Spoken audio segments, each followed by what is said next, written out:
Mike Fisher reporting from Frisco, where the Dallas Cowboys have used the COVID-19 era tricks to pull some rabbits out of their hat and to make the 53-man roster and the 16-man practice squad really work for them.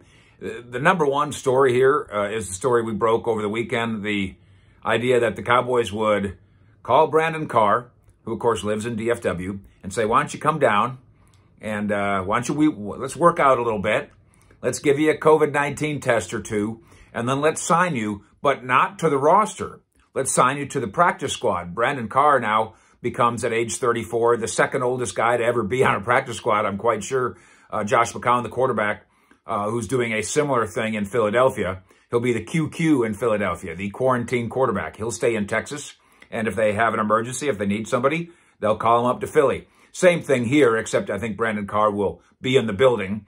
And then his status on the practice squad might not be permanent. He may show enough this week to play. He may show enough next week to play, whatever.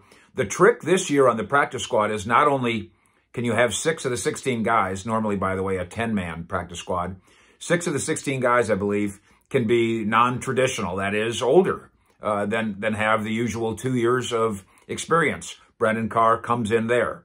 Another trick is, usually when you call a guy up from the practice squad on Saturday for Sunday's game, you have to cut somebody else off to 53. You don't have to do that now. You can just move him up, make him part of a 55-man weekend team, and then when you're done with him on Monday, send him back down to the practice squad. And you can do that no more than 2 times, except with Brandon Carr. If he's committed to being here anyway, you can do it with him more. And then once he's exposed to, you've done it with him twice, now somebody else can pick him up, you can simply talk to him and say, no, we want you to stay here. And maybe even you already have an agreement that he stays here. Or if he's shown something on the field by that time, and it's possible that Brandon Carr might, as a guy that can be a safety who covers tight ends, or a cornerback who covers tight ends, maybe a specialty guy in your secondary. He's going to make $12,000 a week while he's on the practice squad.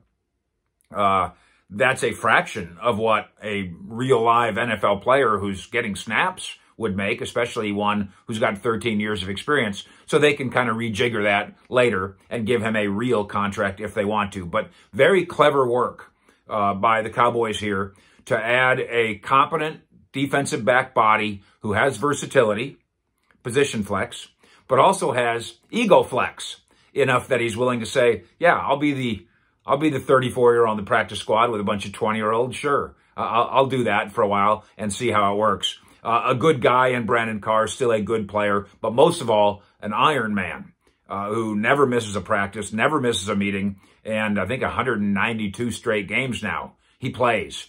And he will play for the Cowboys maybe, but only after first being on the Dallas Cowboys practice squad. Fish out.